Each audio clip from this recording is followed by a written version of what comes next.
আসসালামু আলাইকুম রহমতুল্লাহ বারাকাতু। ঈদ মোবারক। আজকে কোরবানির ঈদ, গোস্ত খাবার উৎসব বাংলাদেশে চলতেছে। উৎসব সব জায়গায় পুরো বাংলাদেশে বদনাম করলে হবে না, পুরো পৃথিবীতে এরকম। মুসলমান এখন গোস্ত খাওয়ার জন্য মুসলমান, গরু গোস্ত খাওয়ার জন্য মুসলমান, আর গোস্ত খায় না এই জন্য হিন্দু। এরকমই হয়েছে। নীতি নৈতিক কোরআন হাদিসের আলোকে নীতি নৈতিকতা দিক দিয়ে মুসলমান এবং ইহুদি নাসারা খ্রিস্টানদের মধ্যে কোনো পার্থক্য নাই, হিন্দুদের মধ্যে বেশি পার্থক্য নাই। মুসলমান নামাজ পড়ে, কেউ পড়ে না। হিন্দুরা কেউ পূজা করে না। মুসলমান গিবত করে, সগলখড়ি করে, হিন্দুরা গিবত করে, সগলখড়ি করে। মুসলমান শিরিক করে, বেদাত করে, হিন্দুরাও করতেছে এখন। হিন্দুরা মা কালী পূজা করে, মুসলমান মাজারে গিয়ে পূজা করতেছে। দুজনে কাফের। মুসলমান সুদ খায়, ঘুষ খায়, সিগারেট খায়, হিন্দুরা সুদ খায়, সিগারেট খায়, ঘুষ খায়, সব খাইতে করতেছে। মুসলমান সিন্ডিকেট করে, সাদাবাজি করে, হিন্দুরা সিন্ডিকেট করে সাদাবাজি করতেছে। তাহলে মুসলমান নীতি নদীর পার্থক্য দিয়ে কোথায় পাইলেন আপনি? পাইলেন না তো।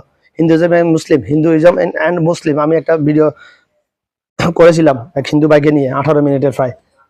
দেখে প্র্যাকটিক্যালি দেখা দিয়ে দিয়েছে। আমি তো মুখে বলতেছি না ভাই। মুসলমান ক্যারাম খেলতেছে, জুয়া খেলতেছে, হিন্দুও খেলতেছে, খ্রিস্টানও খেলতেছে। পার্থক্য কোথায় ভাই? কোথায় পার্থক্য? আজকে অনেক হিন্দুও গরু গোস্ত খায়, কিন্তু মুসলমানও আবার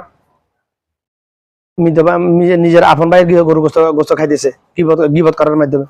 হ্যাঁ, চলে যান নাকি?